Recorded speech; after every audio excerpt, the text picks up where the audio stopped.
Hello, class 4 students. How are you all? I hope you're doing well.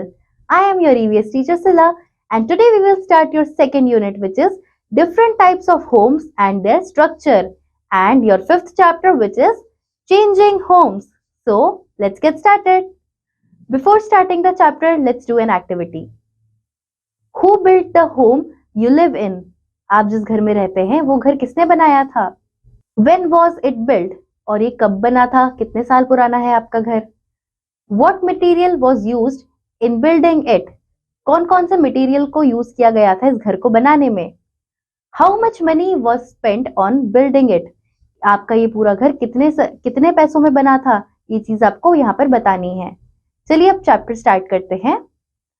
Our home provides us shelter, protection, comfort and safety. हमारा जो घर है वो हमें shelter provide करता है, यानी कि छत प्रोवाइड करता है, प्रोटेक्शन प्रोवाइड करता है, कंफर्ट और सेफ्टी भी प्रोवाइड करता है. But the houses we see today are quite different from the houses in the past. Let us see how. लेकिन आजकल जो हम घर देखते हैं वो काफी अलग हैं जो पहले के जमाने में घर होते थे उनसे. कैसे? आइए इन्हें देखते हैं. सबसे पहले हमारा टॉपिक है हाउसेस इन द पास्ट, यानी कि पहले के टाइम पर घर कैसे हुआ करते थे. The earliest human beings sheltered themselves from bad weather and wild animals by living in caves. जो पुराने आदि मानव होते थे वो अपने आप को कैसे प्रोटेक्ट करते थे? वाइल्ड एनिमल्स से और जो वेदर कंडीशंस होती थी उनसे. वो केव्स में रहते थे, यानी कि गुफाओं में रहते थे. वही उनका घर यानी कि शेल्टर हुआ करता था. Then they began to build simple homes in their villages. उसके बाद धीरे धीरे उन्होंने सिंपल से घर बनाना शुरू किया गांव में. They used wood, dried grass and mud for building homes. उन्होंने लकड़ी, सूखी हुई घास और मिट्टी का यूज करना शुरू किया घरों को बनाने के लिए. Their houses had high ceiling which allowed better air circulation. उनके जो घर हुआ करते थे उनमें काफी ज्यादा हाई यानी कि ऊंची सीलिंग हुआ करती थी, जिससे अच्छा खासा एयर सर्कुलेशन बना रहता था. All the rooms had large windows and ventilators. सभी रूम्स जो होते थे उनमें बड़ी खिड़की होती थी और अच्छा खासा वेंटिलेशन रहता था. There was a lot of open space in and around the house. काफी ज्यादा खुला एरिया होता था उनके घर के अंदर भी और घर के बाहर भी. The house had huge courtyards and spacious rooms. जो घर होते थे उनमें बड़े बड़े आंगन और बरामदे होते थे और काफी ज्यादा स्पेशियस रूम्स यानी कि बड़े बड़े रूम हुआ करते थे. The kitchen used to be smoky and full of soot because they used cow dung cakes or firewood as fuel. जो किचन हुआ करता था वो काफी स्मोकी होता था और फुल ऑफ सूट होता था. क्यों? क्योंकि वहां पर काउ डंग केक्स या फिर फायरवुड का इस्तेमाल किया जाता था खाना बनाने के लिए, चूल्हा जलाने के लिए. People used of lamps and lanterns to light their houses since there was no electricity then. लोग जो होते थे वो लैंप्स और लैंटर्न्स जलाते थे रोशनी के लिए, क्योंकि तब इलेक्ट्रिसिटी तो होती नहीं थी. All the walls in the houses had special places where these oil lamps and lanterns could be placed. घरों में स्पेशल जगह रखी जाती थी और दीवारें बनी होती थी जहां पर लोग अपने ये जो लैंप्स और लैंटर्न्स होते थे उन्हें अच्छे से प्लेस करते थे. People drew water either from the wells in their courtyard or from hand pumps. लोग जो होते थे वो पानी या तो कुएं से भरते थे या फिर जो उनके आंगन में या बरामदे में जो हैंड पंप्स हुआ करते थे उनसे पानी ड्रॉ करते थे. In olden times most people lived in joint families. और पुराने जमाने में ज्यादातर लोग जॉइंट फैमिलीज में ही रहा करते थे. नेक्स्ट टॉपिक है हाउसेस इन विलेजेस, यानी कि गांवों में घर कैसे होते हैं. Many people in India still live in villages. India में अभी भी बहुत से लोग गांव में रहते हैं. People living in villages generally choose agriculture as their main occupation. ज्यादातर गांव में जो भी लोग होते हैं वो अभी भी मेनली एग्रीकल्चर को ही एज अ ऑक्यूपेशन चूज करते हैं. They also keep poultry farms and dairies. लोग जो होते हैं वो पोल्ट्री फार्म्स और डेयरीज भी खोलते हैं. People keep cattle in their homes and build mud granaries to store their grains. लोग जो होते हैं वो कैटल यानी कि भेड़ बकरी होती हैं उन्हें भी रखते हैं घरों में, और जो उनके ग्रेन्स होते हैं यानी कि जितनी भी उन्होंने खेती की होती है उसे भी स्टोर कर कर रखते हैं मिट्टी के घरों में. Homes in rural areas are 1 or 2 storied with tiled or thatched roofs. जो रूरल एरियाज में घर होते हैं वो 1 या 2 स्टोरीज के यानी कि 1 माले के या 2 माले के होते हैं और उनमें टाइल्स लगी होती हैं और अटैच्ड रूफ्स होती हैं। Every house has a courtyard. हर एक घर का अपना एक आंगन और वरामदा होता है। Food is cooked on chulhas that use biogas, wood और चारकोल। खाना जो होता है वो चूल्हे पर बनता है जो या तो बायोगैस का यूज करती है फ्यूल के लिए या फिर वुड का या फिर चारकोल का। विलेज हाउसेस में बी पक्का और कच्चा। विलेज के जो घर होते हैं वो या तो पक्के भी हो सकते हैं या फिर कच्चे भी हो सकते हैं। Pucca houses are made of bricks, cement and iron. पक्के घर जो होते हैं वो ब्रिक्स से, सीमेंट से और आयरन से बनते हैं। वहीं पर kutcha houses are made of mud, bamboo, leaves and grass. Kutcha house जो है वो मिट्टी से, बांस से, पत्तियों से और घास से बनता है। Since these houses are not very strong, they have to be repaired very often। जैसे कि ये जो कच्चा हाउस होता है ये इतने स्ट्रॉन्ग नहीं होते, इसीलिए इन्हें बार बार रिपेयर करने की जरूरत पड़ती रहती है। Villages are changing rapidly with the spread of education, technology, better transport, roads and railroads। तो विलेजेस जो हैं वो भी अब रैपिडली चेंज होते जा रहे हैं क्योंकि वहां पर भी अब बढ़ने लगी है, टेक्नोलॉजी आ गई है, काफी बेटर ट्रांसपोर्ट है, रोड्स हैं और रेल रोड्स भी अवेलेबल हैं। Most villages have electricity, water supply, roads, schools and medical facilities today.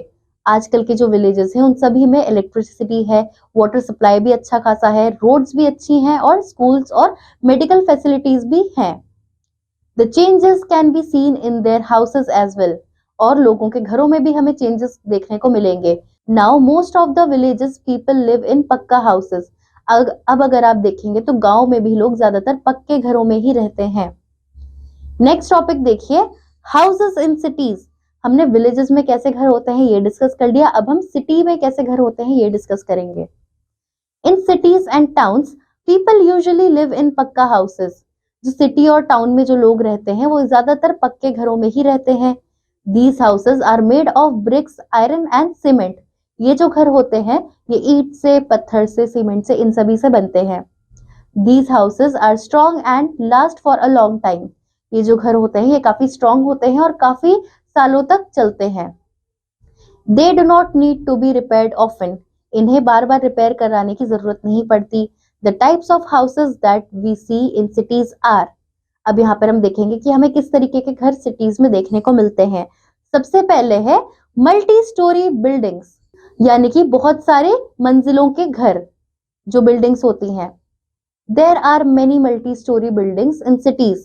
City में काफी ज्यादा मल्टी स्टोरी बिल्डिंग्स आपको देखने को मिलेंगी।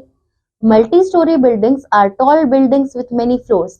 मल्टी स्टोरी बिल्डिंग्स जो होती हैं वो ऐसी बिल्डिंग्स होती हैं जिनमें बहुत सारे फ्लोर्स होते हैं, इसीलिए उन्हें मल्टी स्टोरी कहते हैं। Each floor has many flats.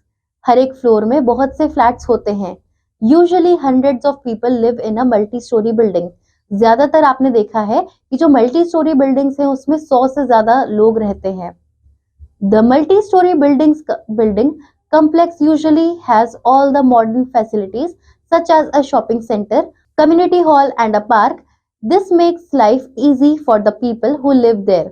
आपने देखा होगा कि जो मल्टी स्टोरी बिल्डिंग्स होती हैं उनके जो कॉम्प्लेक्सेस होते हैं बिल्डिंग में उसमें यूजुअली सभी तरीके की मॉडर्न फैसिलिटीज आपको देखने को मिलती हैं, जैसे कि एक शॉपिंग सेंटर होता है, कम्युनिटी हॉल होता है, बच्चों के लिए खेलने के लिए पार्क होता है, पार्किंग स्पेस भी होती है और साथ ही में ये सारी चीजें आपको अवेलेबल होती हैं जो आपकी लाइफ को इजी और बेटर बनाती हैं। नेक्स्ट टॉपिक है सिंपल पक्का हाउसेस, कि सिंपल पक्के घर जो होते हैं उनके बारे में।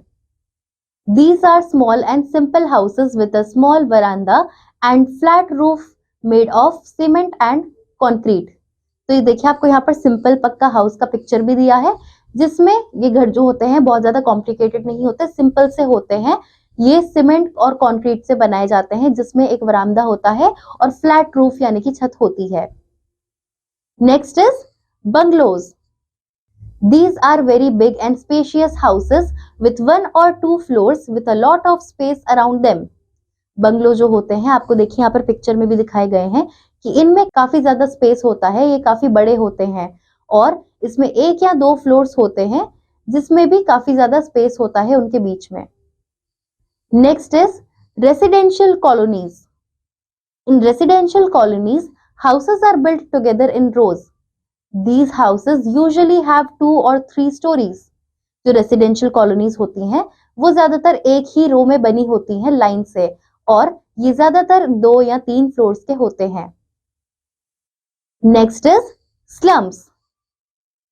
Many people from villages come to cities in search of work. आपने देखा होगा कि गांव से बहुत से लोग नौकरी की तलाश में शहर में आते हैं। They cannot afford to build or buy a house. वो अफोर्ड नहीं कर सकते कि वो एक घर बनाए या फिर खरीदें। Even renting a house is also too expensive for them. So they make houses on vacant land with whatever material like mud, rags, brick, the sheets, etc. is available to them. तो ये लोग क्या करते हैं, इनके लिए rent करना भी काफी ज्यादा मुश्किल होता है और ये अफोर्ड नहीं कर सकते। तो ये क्या करते हैं, ये स्लम एरियाज में जाते हैं जहां पर भी इन्हें वेकेंट यानी कि खाली लैंड मिल जाता है। ये वहीं पर अपना बोरिया बिस्तर डेरा बसा लेते हैं।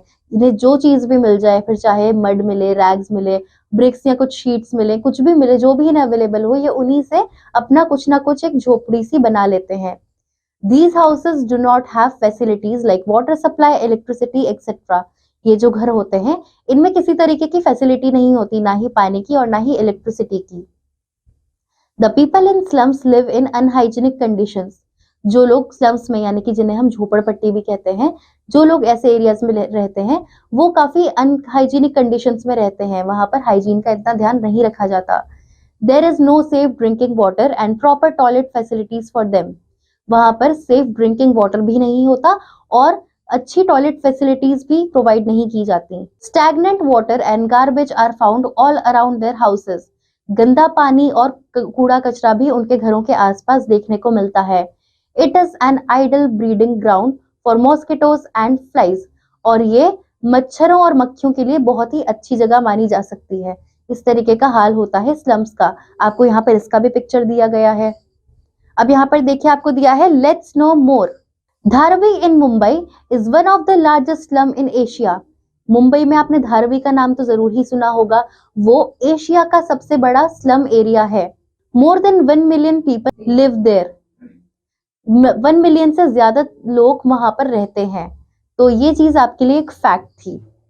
तो यहाँ पर हमारे ये चैप्टर पूरा कंप्लीट होता है the houses we live in, जिसमें हमने पढ़ा कि हम किन घरों में रहते हैं। हम सिटीज में अलग तरीके के घर देखते हैं, रूरल एरियाज में अलग तरीके के घर देखते हैं। कच्चा हाउस और पक्का हाउस के बारे में भी हमने जाना।